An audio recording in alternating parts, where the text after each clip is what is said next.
to the Villeneuve S, right, left, and now we wait for the green flag. And there it is. It's Mustang on the right, Camaro on the left.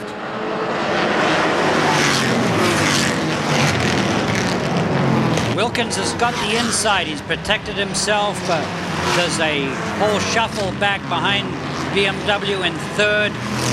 Maxwell looking for a way by. Oh, Veilleux trying to find the inside line on the BMW of Peter Lockhart. Now through the Duplessis arch for the first time. That's a costly pass for Lockhart. He's dropped back a lot. He got caught out by Veilleux.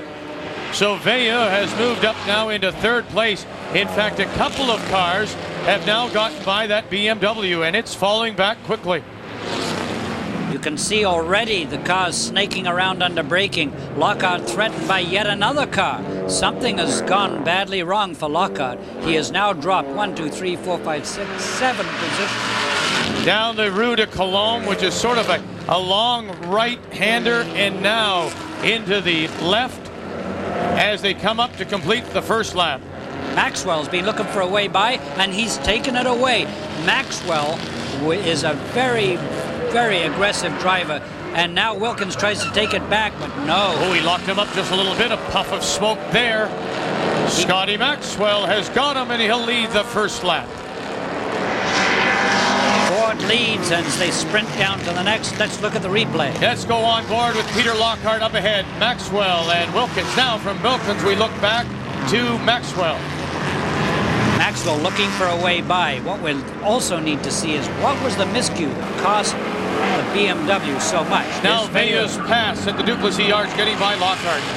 Veilleux right on line, got the apex coming out very well, keeping up his momentum. But it's Lockhart who drops back. I figure he must have missed a gear. Must have been something like that. Now with the Cobra and Scotty Maxwell looking for a place to get by Wilkins. Wilkins a little bit slow there and a little loose coming out. That's going to cost him speed. So now Maxwell can get a run at him into the next corner. Sure enough, Maxwell's looking. Got good momentum out as they come down. Not yet. Keeping the momentum up. There's Maxwell up over the speed bumps and across to the inside. Yes, Maxwell takes the lead for fourth. And the Cobra goes in front. Now with Veilleux ahead, you see the first and second battle. You saw the locking of the brakes. But he was there in front. Once you're in position, Vic, even if you make a miscue, you can't push the metal around. It's there. And look at the move of Veilleux closing right up on car number 3. That's Wilkins in the battle for second and third as Scott Maxwell pulls away in his Mustang Cobra. And there goes Veilleux inside. An absolute masterful move. He just takes it away. But you'll see Stéphane Veilleux from Verdun, Quebec, getting a little bit loose. You can't afford to burn the tires up. Maxwell looking very good in the lead. Veilleux is now second. Wilkins is third. Followed by Paul Duckworth. Lockhart losing contact. I think he got caught out. I think he got surprised. But perhaps he's waiting for the race to come to him because it is 1 hour and it's very hot today, Vic. And of course, this is a track which we have found out in years past can be very punishing on both drivers and their cars. At the end of the Rue de Cologne, the left-hander, there is Peter Lockhart. Started third on the grid, but has fallen back very quickly. So we have a V8 Ford leading. A 4-cylinder Porsche is second, followed by 3 V8s, a GM Goodwrench General Motors show, and then that twisting straight 6 BMW M5. And look at this from Peter Lockhart from his bumper, and that's the battle ahead of him. Lockhart closing up on the Shane Grossman Trans Am.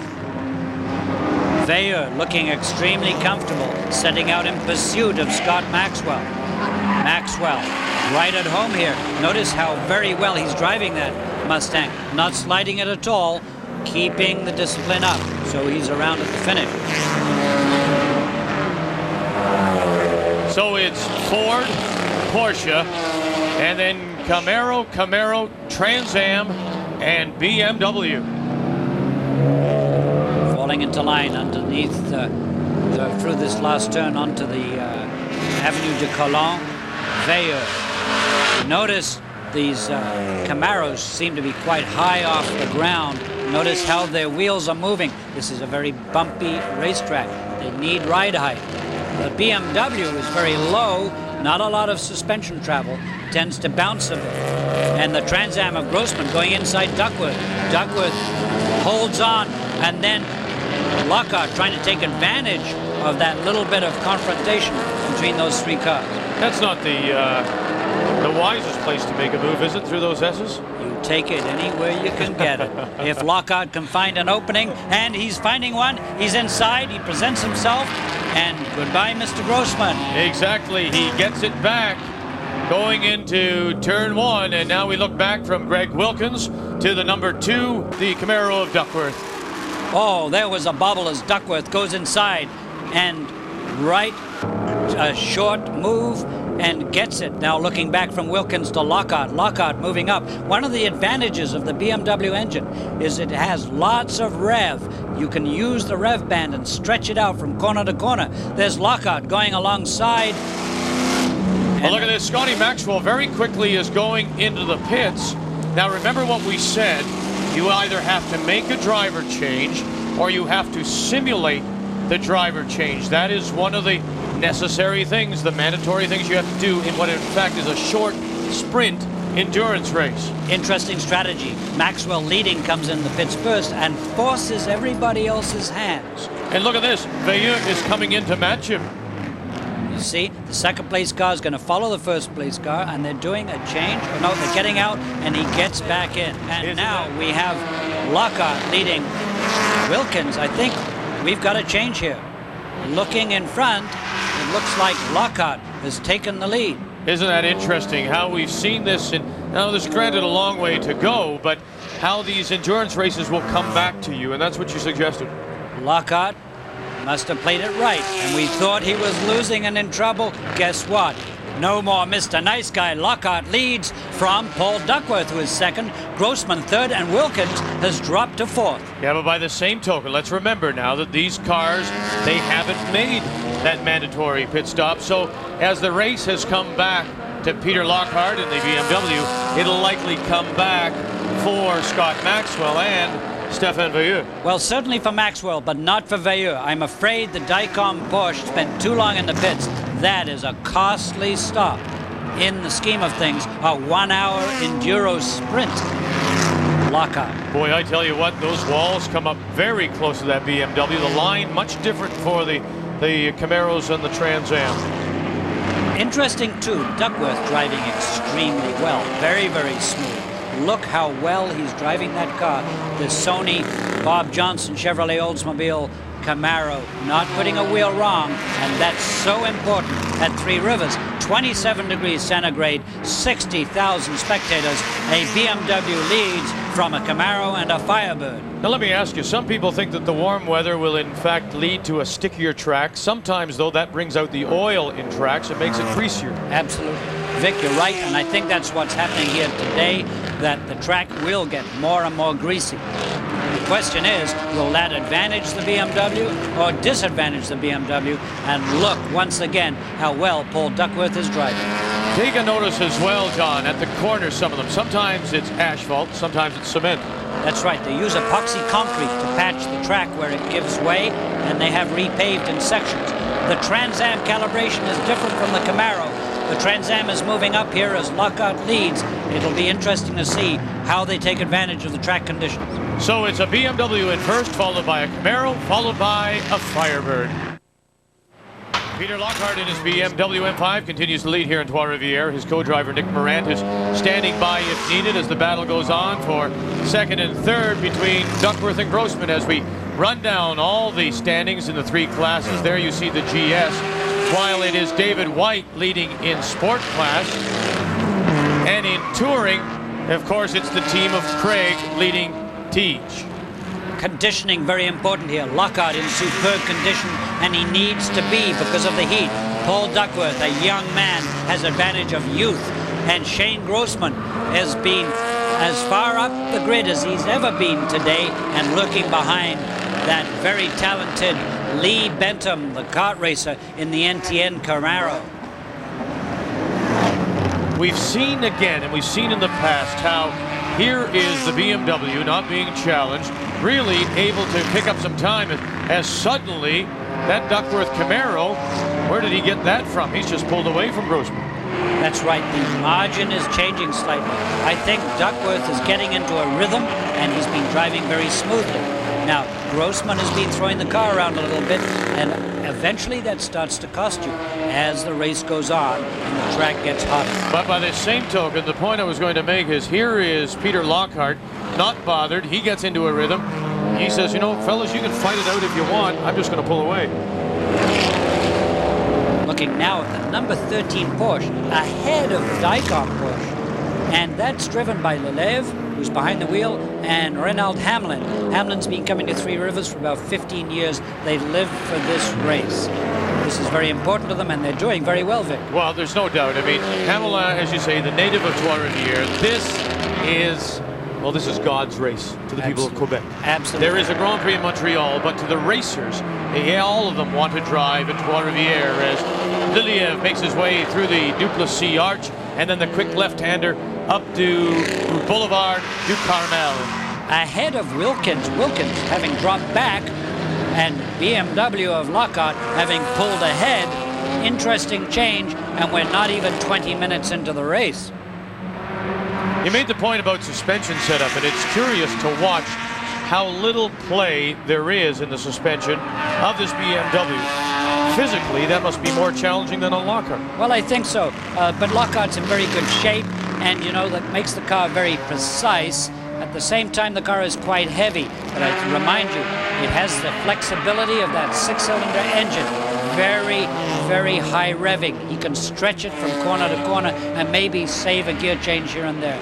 And of course, don't underestimate Lockhart's determination. And now we see the first time some of the back markers will come into play. And again, the courtesy that must be played here by some of the cars that are in the slower classes. Of course, racing within racing, you don't want to give it up naturally, but you do have to look in your mirror.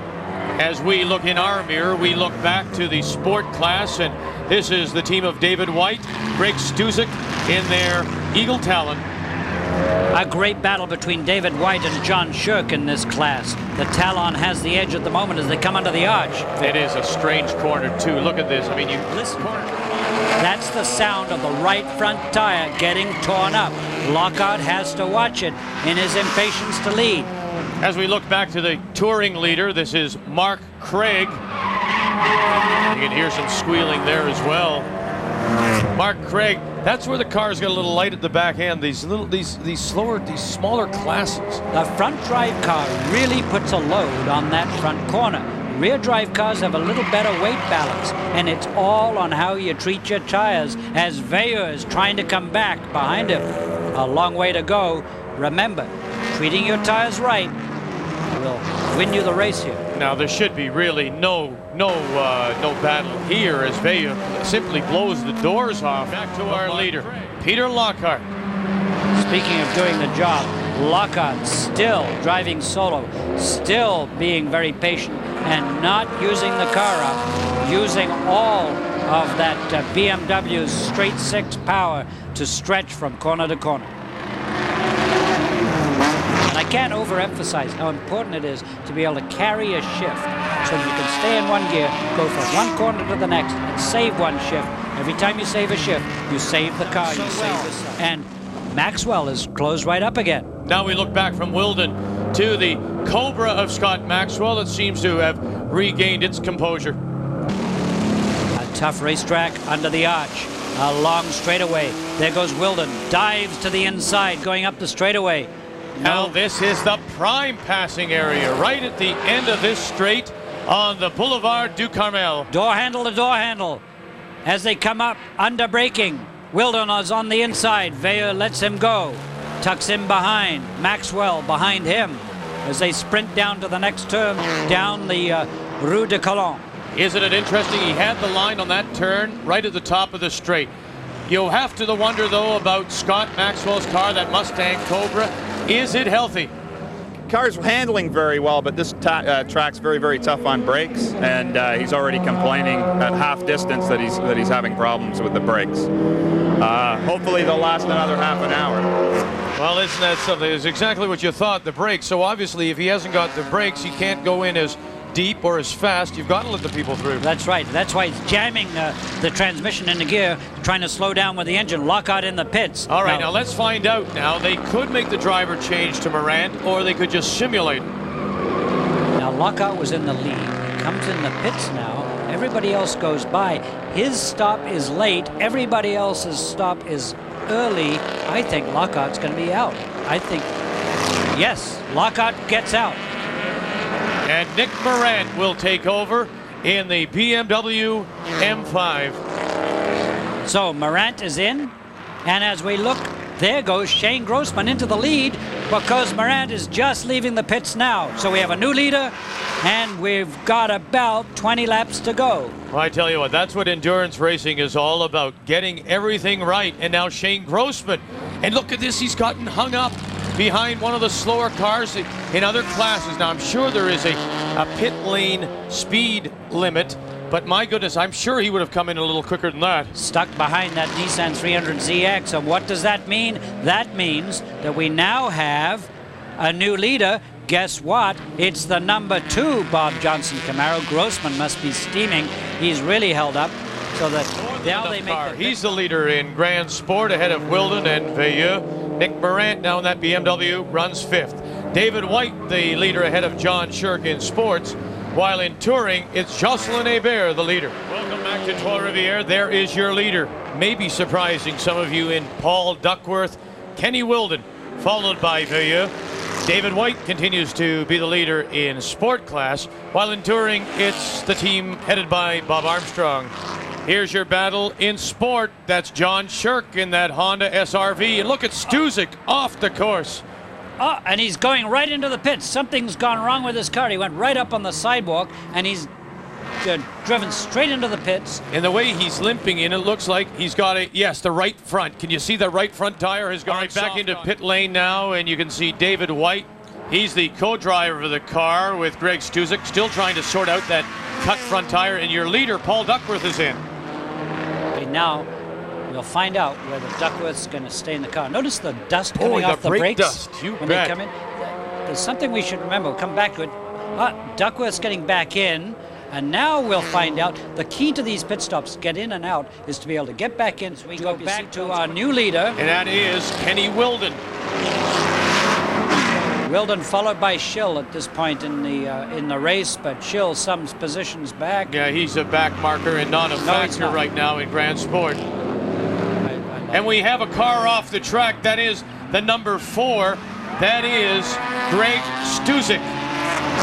So Greg Stuzik has had all kinds of problems now. Remember, he was in pit lane trying to sort out that cut tire. What would have happened there? Well, looks like he left the pits and promptly crashed. Now, my guess is this.